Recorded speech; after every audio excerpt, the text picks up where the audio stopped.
Agora a gente vai de convidado, a gente vai conversar agora com o André Zonaro, ele que é analista de ações Small Caps, está aqui com a gente ao vivo. Oi André, seja muito bem-vindo, boa tarde para você. Boa tarde a todos, o prazer é meu em poder participar aqui com vocês nessa tarde de quinta-feira, de sexta-feira, melhor dizendo. Obrigado pela presença aqui. A gente já queria começar perguntando para você, falar um pouquinho sobre frigoríficos. Que os investidores alocados em frigoríficos, eles acompanham atentamente o desenvolvimento do setor em um momento aí de perspectiva futura de arrefecimento dos preços, contração monetária. JBS, BRF, Marfrig e Minerva já sofreram aí com a alta alavancagem em momentos de reversão do ciclo para os frigoríficos. Hoje, qual que é a situação desse setor? Qual que é a situação dos frigoríficos hoje? Perfeito, acho que o ponto está corretíssimo. Os investidores olham bastante para os indicadores macro, afinal de contas, quanto mais dinheiro você tiver disponível para poder gastar, a tendência é que você consuma mais, saia de casa, vá no food service, coma em restaurantes, e naturalmente esse é um fator extremamente importante que o setor está de olho. Quando a gente olha para os frigoríficos da Bolsa, a gente poderia separá-los em dois grandes grupos. O primeiro grupo, composto por JBS, Marfrig e Minerva, que tem a maior parte da sua operação em carne bovina, que é uma proteína mais nobre na cadeia de proteínas, né? Se a gente for pensar numa escala, a gente vai começar ali eventualmente com ovo, depois frangos, suínos e bovinos. Então esse grupo, essas três empresas estão mais voltadas nos bovinos, e BRF tem uma presença um pouco maior em congelados, em frango, em proteínas menos nobres. Se a gente comparar esses frigoríficos ainda, principalmente olhando para os três bovinos, Minerva tem grande parte da sua operação na América do Sul, com fortíssima exposição à China, algo em torno de 35%. JBS é uma operação muito mais globalizada, é o grande player do setor, né, o monstro do setor ali, quase o price to perfection. E você tem Marfrig com a operação muito nos Estados Unidos. E aí você tem ali uma disputa entre as duas maiores economias do mundo, sendo Estados Unidos e China, demandando desses frigoríficos. Quando a gente olha para o mercado norte-americano, a gente vê o custo do gado se elevando, isso achata as margens, principalmente de Marfrig e parte da operação de JBS, enquanto você tem um risco de recessão econômica muito forte, o que faria com que os preços caíssem.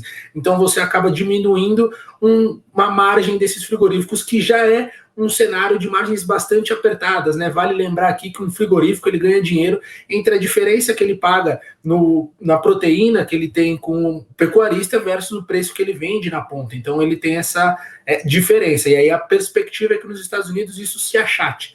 Já quando a gente olha para o Brasil, a tendência é que o custo do gado aqui no Brasil fique mais barato, ao passo que o preço pode ficar em patamares estáveis ou um pouco retraído. Então, se você tiver uma retração de preço, as margens devem se manter, porque o custo está mais barato, e se o preço ficar em níveis elevados, você consegue ter uma margem mais elevada. A grande questão quando se fala em China e de Minerva, que tem exposição à China, é se a China de fato vai continuar aquecida, se ela vai continuar demandando carne. A gente teve a gripe de suínos recentemente na China há alguns anos, isso trouxe uma demanda maior para bovinos, e o mercado hoje se pergunta se essa demanda por bovinos por parte da China deve se manter. Últimos dados que a gente tem referente a agosto de exportação de carne brasileira para a China ainda é um dado positivo, mais uma vez o Brasil batendo recorde, e a tendência é que Minerva se beneficie com isso. Quando a gente olha para a BRF, então o último frigorífico da Bolsa, acho que o que pesa para o mercado ali é a parte estratégica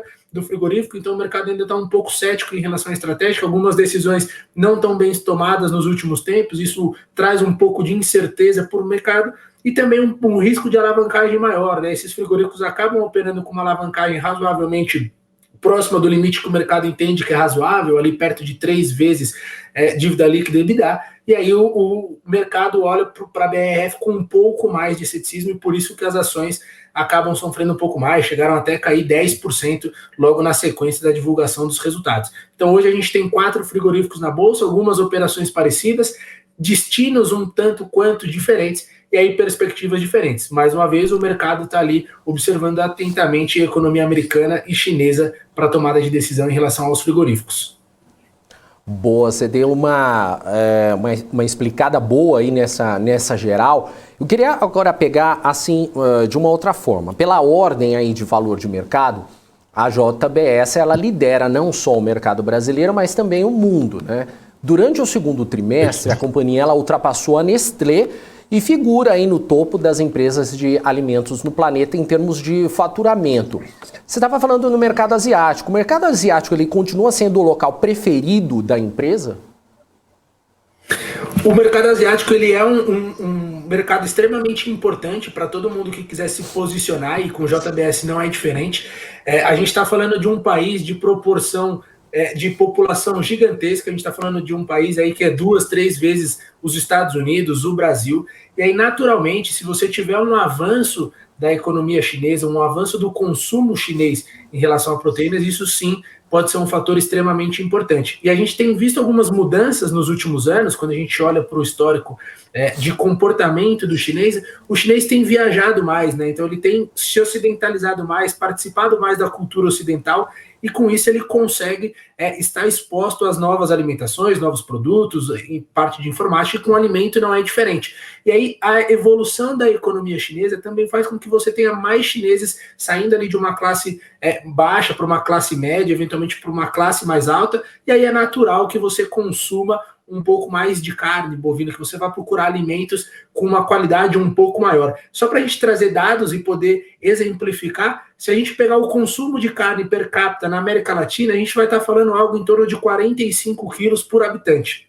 Se a gente pegar a média global, a gente deve estar falando algo ali entre 15 e 20 quilos por habitante. E se a gente pegar na China, a gente está falando de 5 quilos por habitante. Então você tem um espaço imenso para o chinês minimamente chegar próximo à média global. Aqui na América Latina, como você tem muita carne na Argentina, no Uruguai, no Brasil, você tem a cultura do churrasco, é natural que a gente puxe essa média um pouco mais para cima. Mas a gente está falando aí de uma população de mais de 1 bilhão de habitantes. Se eles forem atingir a média de consumir 15 quilos por habitante, a gente está falando que triplica o consumo de carne bovina. Claro que não dá para saber se isso vai acontecer, quando isso vai acontecer, existem outros fatores, mas sem dúvida é um ponto a ser mapeado, e todas as empresas olham para isso e endereçam carne para a China, porque a relação é extremamente vantajosa para todos os players.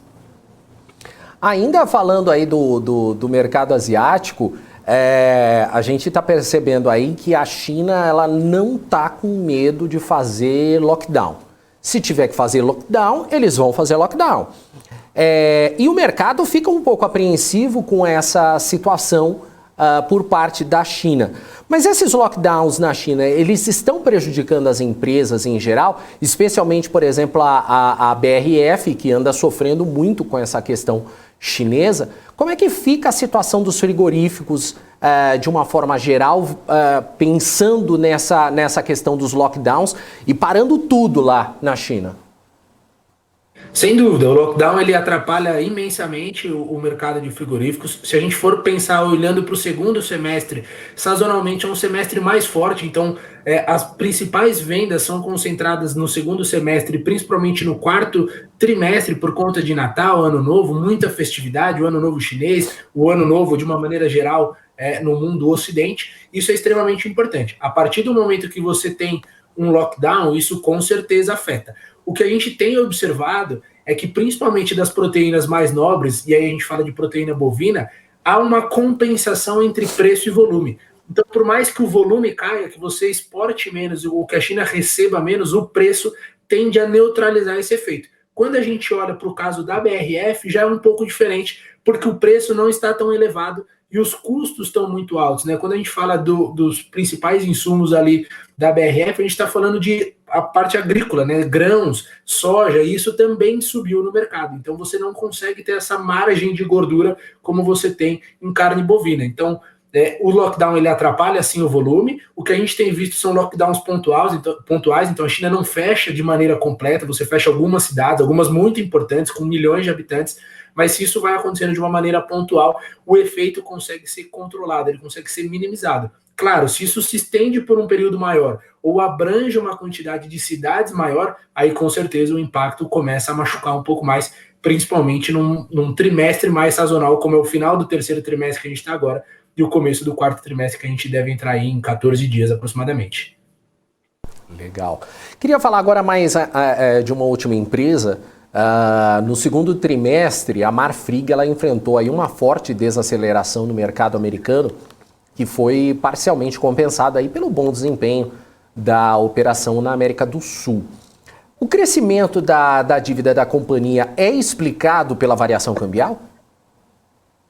Sem dúvidas, a gente está falando aí de um business que tem uma exposição cambial. Então, quando a gente fala de commodities de maneira geral, seja ela commodities agrícolas ou energéticas ou alimentares, tem um efeito cambial, porque essas negociações elas são feitas todas em dólares, né? Então você negocia o preço em dólares. A maioria dessas empresas procura ter uma política de hedge para tentar controlar, então você tenta ali manter uma política, mas nenhuma delas tem uma política de controlar 100%.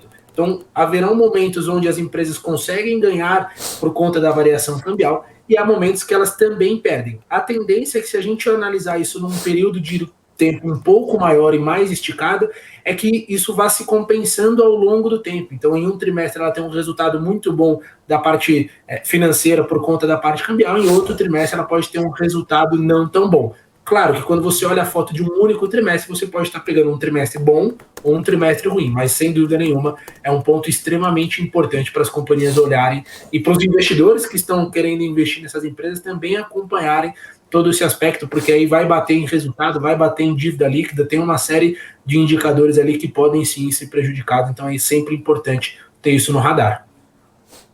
Legal. André, gostaria de agradecer a sua participação aqui, obrigado, muito bacana as suas explicações, bacana, dá pra gente conversar aí muito tempo sobre isso, porque é bem bacana mesmo. Valeu e até a próxima. Maravilha, eu que agradeço, um grande abraço a todos.